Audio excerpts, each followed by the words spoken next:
Hello my dear students, how are you? I think आप सभी अच्छे होंगे। तो आज मैं एक न्यू टॉपिक जो आपके subject renewable energy sources electrical engineering fifth semester IKG-PTU Kapurthala में है, यूनिट थर्ड में हाइड्रोजन एनर्जी, उसके बारे में हम लोग डिस्कस करेंगे और ये सीरीज एक पूरा चलेगा। इसमें टोटल 5 to 6 लेक्चर है जो कि पूरे आपके हाइड्रोजन एनर्जी को कवर करेगा। तो उससे पहले मैं आप लोगों से यही रिक्वेस्ट करूंगा, अगर आप फर्स्ट टाइम मेरे चैनल पे आज आए हैं, मेरा वीडियो देख रहे हैं, तो अगर आप इलेक्ट्रिकल इंजीनियरिंग के स्टूडेंट हैं या इलेक्ट्रिकल एंड इलेक्ट्रॉनिक्स इंजीनियरिंग के स्टूडेंट हैं या मैकेनिकल इंजीनियरिंग के भी स्टूडेंट्स हैं, अगर आप रिन्यूएबल एनर्जी सोर्सेज के बारे में पढ़ना है आपको, तो गाइज प्लीज मेरे चैनल को सब्सक्राइब करें। अगर आप फैकल्टी मेंबर हैं तो please subscribe my channel and share with your students in the department of electrical engineering. अगर आप किसी भी यूनिवर्सिटी में हैं कोई बात नहीं, क्योंकि first I will complete the PTU syllabus, then I will complete the entire syllabus of every university topic wise। एक सिंगल प्लेटफॉर्म आपको मिलेगा जहां पे आपको ये सारी फैसिलिटी जो है सारे टॉपिक वाइज आपको जो है as per as your syllabus सारे कंटेंट आपको डिलीवर होंगे। तो चैनल सब्सक्राइब करें और बेल बटन जरूर दबाएं ताकि नोटिफिकेशन जब भी मैं वीडियो डालूंगा आपको मिलता रहे। जैसा कि आप लोगों को पता है कि जो आपके सेमेस्टर एग्जामिनेशन अब होने वाले हैं, it's totally on offline mode as a traditional method, जैसा प्रीवियसली आप लोग देते आ रहे हैं उसी तरह से होगा। तो जो आपको एग्जामिनेशन देने हैं वो बिल्कुल कॉलेज में जाके ऑफलाइन मोड में देना है, जहां भी आपका एग्जामिनेशन सेंटर होगा।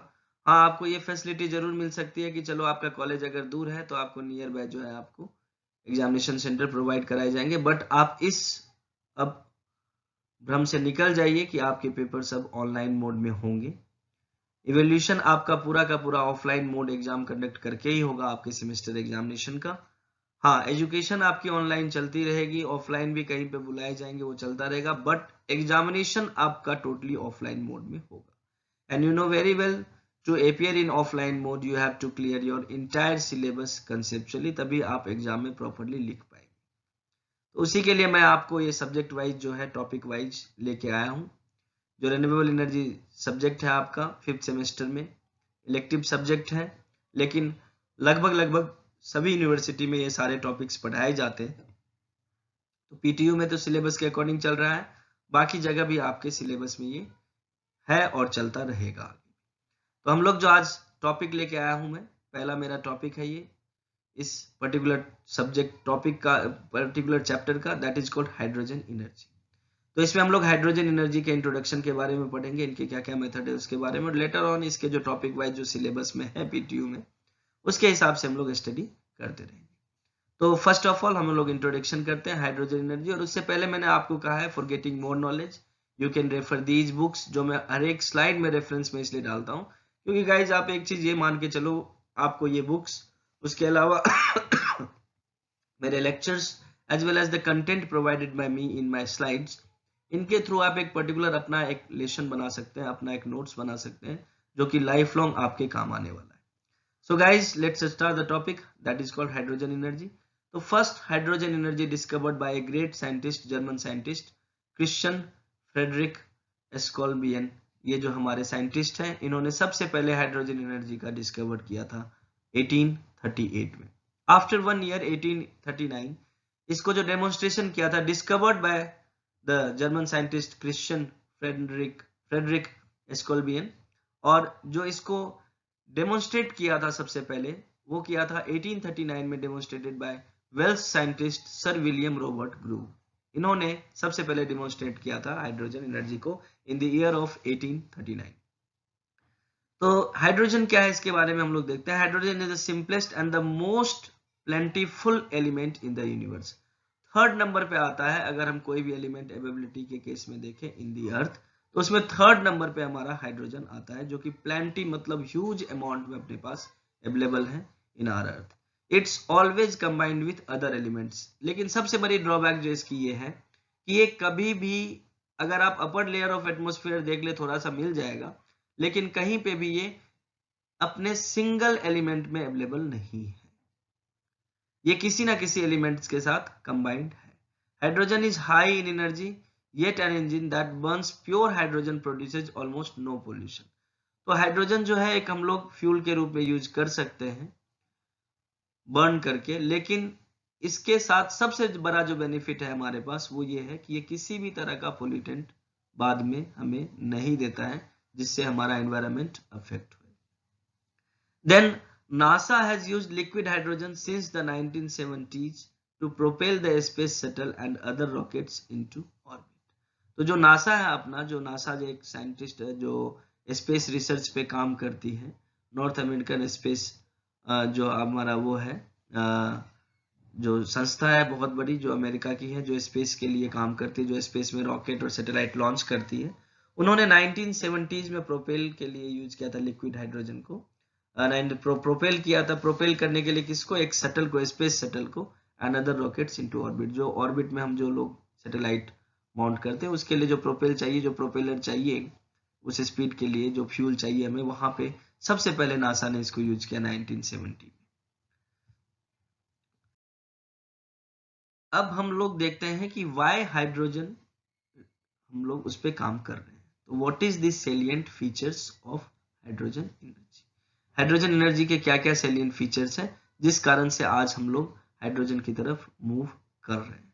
तो पहला, hydrogen has highest energy content per unit of mass of any chemical fuel and can be substituted hydrocarbon in a broad range of application. तो जो इसका है हाईएस्ट एनर्जी कंटेंट है पर यूनिट ऑफ मास, जो भी चीज हमारे पास आज के डेट में अवेलेबल है as a energy sources. Then hydrogen is highly flammable, its burning process is non polluting. तो हाइड्रोजन जो है वो सबसे पहली चीज क्या है? एक हाईली फ्लेमेबल लिक्विड या गैस के फॉर्म में हम लोग जब यूज करते हैं तो हाईली फ्लेमेबल ये ऑब्जेक्ट है, और it's burning process is non polluting. जो मैंने पहले भी आपको बताया कि इसको जब हम लोग बर्न करते हैं तो हमें किसी भी तरह का कोई पोल्यूटेंट नहीं मिलता है। जैसे हम लोग कोल बर्न करते हैं तो अलग अलग टाइप के पोल्यूटेंट्स आते हैं, या फॉसिल फ्यूल्स बर्न करते हैं तो अलग अलग टाइप के पोल्यूटेंट्स आते हैं, but in the case of hydrogen कोई भी पोल्यूटेंट हमें नहीं मिलता है। Then a heating value of 28,000 kilo calorie. तो इसका जो हीटिंग वैल्यू है वो 28,000 kilo calorie per KG is 3 times greater than hydrocarbons. ठीक है। Easy in production because it is produced from water found in abundance. आपको पता है कि जो हमारा अर्थ है it will cover near by 70% from water, and water have a element of H2O, so वहां पे हाइड्रोजन हमारे ह्यूज अमाउंट में अवेलेबल है। Hydrogen at ordinary pressure and temperature is a light gas with a density only 1/14 that of air and 1/9 that of natural gases under the same condition। अगर मैं same temperature and weather condition की बात करूं या pressure की बात करूं तो जो इसका वेट होता है गैस के डेंसिटी का, वो 1/14 टाइम्स ऑफ एयर है। सोचिए कितना कम हुआ, एंड 1/9 टाइम कम है किससे? नेचुरल गैस से।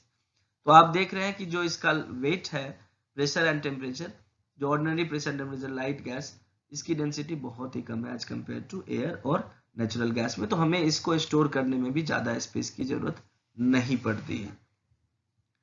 नेक्स्ट देखिए, नेक्स्ट क्या है आपका इसमें, जब हम लोग जाते हैं नेक्स्ट, तो by cooling of extremely low temperature of -250 degrees Celsius, the gas is condensed to a liquid with a specific gravity of 0.07, roughly 1/10 that of gasoline।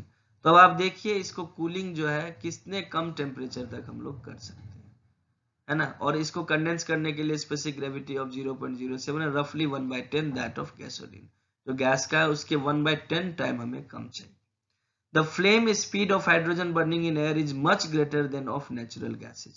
Flame speed बहुत जरूरी है to propel the satellite और जो भी हम लोग space के लिए ऑब्जेक्ट्स यूज करते हैं, रॉकेट्स यूज करते हैं। And the energy required to initiate combustion is less। तो जो इसको इनिशियली हमें इसको कंबशन में करना है और जो इसका बर्निंग रेट है वो काफी ज्यादा है, flame speed, as comparatively other जो हमारे पास फ्यूल अवेलेबल है। Then a mixture of hydrogen and air are combustible over an exceptionally wide range of compositions. Thus, the flammability limits at ordinary temperature expands from 4 to 70%, 74% by volume of hydrogen in the air। तो ये सारी जो आप देख रहे हैं, these are the salient features। ये सारे के सारे salient features है इसमें आप क्या देख रहे हैं, फ्लेम का जो स्पीड है वो भी काफी अच्छा है। नेक्स्ट देखिए, नेक्स्ट जो हम लोग देखते हैं, the use of hydrogen greatly reduce pollution. अब आजकल क्या होता है बच्चों, जैसे हम लोग अदर फ्यूल्स यूज कर रहे हैं, जितने भी फ्यूल्स हम लोग यूज कर रहे हैं रेन्यूएबल के अदर देन रेन्यूएबल सोर्सेज, जैसे आपके कोल हो गया या आपका लिक्विड फ्यूल्स हो गया, एलपीजी हो गया, कोई भी चीज हम लोग जो यूज करें नेचुरल गैसेस, वहां पे पोल्यूशन बहुत ज्यादा हो रहा है पेट्रोल और डीजल के कंबशन में। But in the case of hydrogen बहुत कम होता है। When hydrogen is combined with oxygen in a fuel cell, energy in the form of electricity is produced. तो इसका एक फॉर्म भी है कि अलग अलग फॉर्म में हम इसको स्टोर करके रख सकते हैं। This electricity can be used to power vehicle as a heat source and for many other uses. तो ये जो फ्यूल सेल्स आते हैं, हाइड्रोजन के जो फ्यूल सेल्स आते हैं, that will use to run the vehicles, vehicles को चलाने के काम में हमारा आता है। नेक्स्ट है, नो ग्रीन हाउस गैसेज और other particulars are produced by the use of hydrogen fuel cells. जो हाइड्रोजन फ्यूल सेल्स हम लोग बनाते हैं या करते हैं, उसके लिए हमें कहीं से भी ग्रीन हाउस गैसेस या अदर पर्टिकुलर्स जो भी पोल्यूटेंट गैसेस है वो डेवलप नहीं होता है। Then next is, hydrogen can be produced locally from numerous sources. अब जो इसका प्रोसेस है वो भी काफी सिंपल प्रोसेस है, ज्यादा हार्ड एंड फास्ट प्रोसेस नहीं है। दिक्कत कहाँ पे आ रही है, ये हम जब इसके डिसएडवांटेजेस में देखेंगे वहां पे हम लोग डिस्कस करेंगे। Hydrogen gas can be produced from methane, gasoline, biomass, coal और वाटर।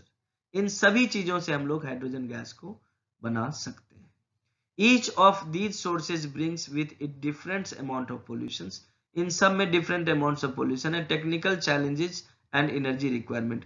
अगर हम इन सब को डायरेक्टली यूज करते हैं, चाहे मीथेन हो या गैसोलीन हो या बायोमास हो या कोल हो या वाटर हो, इनको अगर हम लोग डायरेक्टली यूज करेंगे तो इसके में डिफरेंट अमाउंट्स ऑफ पोल्यूशंस आएंगे, उसमें चैलेंजेस आएंगे और एनर्जी रिक्वायरमेंट की जरूरत पड़ेगी।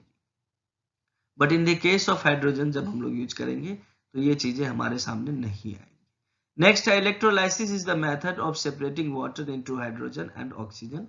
Renewable energy can be used to power electrolytes to produce the hydrogen from water. तो ये क्या है, these are the methods, जिसको हम लोग later on डिस्कस करेंगे कि कितने टाइप्स के मेथड्स हैं। उसके लिए हम अलग से 2 लेक्चर्स डिजाइन करेंगे, जिस 2 लेक्चर में हम आपको बताएंगे कि हाइड्रोजन एनर्जी जो है उसको हम लोग कैसे बनाते हैं। तो उसमें कौन कौन से मेथड इसमें जैसे दिया गया है कि रिन्यूएबल एनर्जी के थ्रू भी बना सकते हैं, और इलेक्ट्रोलाइसिस एक प्रोसेस है उसके थ्रू भी हम लोग बना सकते हैं, वाटर से हम लोग सेपरेट कर सकते हैं हाइड्रोजन को। तो वो किस तरह से सारा का सारा प्रोसेस होगा, उस प्रोसेस को हम लोग लेटर ऑन नेक्स्ट लेक्चर में डिस्कस करेंगे। तो ये जो अभी लेक्चर था, this lecture is concluded now. This is the basic introduction of hydrogen energy. जो हाइड्रोजन एनर्जी है उसका एक बेसिक इंट्रोडक्शन आपके लिए मैंने यहाँ पे रखा है। इसमें जितने भी कंटेंट आपको दिए गए हैं, these are the salient feature and simply introduction of hydrogen energy. तो हाइड्रोजन एनर्जी क्या है और इसके सेलिएंट फीचर्स क्या है, जिस कारण से हम इसको आज के डेट में लेके आ रहे हैं। मैंने इससे पहले एक जगह पे आपको मेरे उसमें देखिएगा generation of sorry power system 1 वाले लेक्चर में, वहां पर मैंने डिस्ट्रीब्यूटेड एनर्जी के बारे में भी डिस्कस किया हुआ है। तो डिस्ट्रीब्यूटेड एनर्जी सोर्सेज जो है उसके रूप में आज के डेट में हाइड्रोजन को हम लोग मोस्टली यूज में लेके आ रहे हैं। तो ये तो एक सिंपल इंट्रोडक्शन था। इसके सारे डिटेल्स जो भी है, इसके जो स्टोरेज टेक्निक्स है, how hydrogen energy will generated, कैसे बनाते हैं, उसके 2 लेक्चर्स है। फिर स्टोरेज का एक लेक्चर अलग से आएगा, देन इट्स एप्लीकेशन, कहाँ कहाँ पे एप्लीकेशंस हो रहा है, then later on advantages, disadvantages as well as the limitations of hydrogen energy, और इंडिया में क्या क्या कहाँ पे काम चल रहा है रिगार्डिंग हाइड्रोजन एनर्जी आज के डेट में, या वर्ल्ड में क्या चल रहा है, उसके बारे में भी हम लोग लेटर ऑन डिस्कस करेंगे।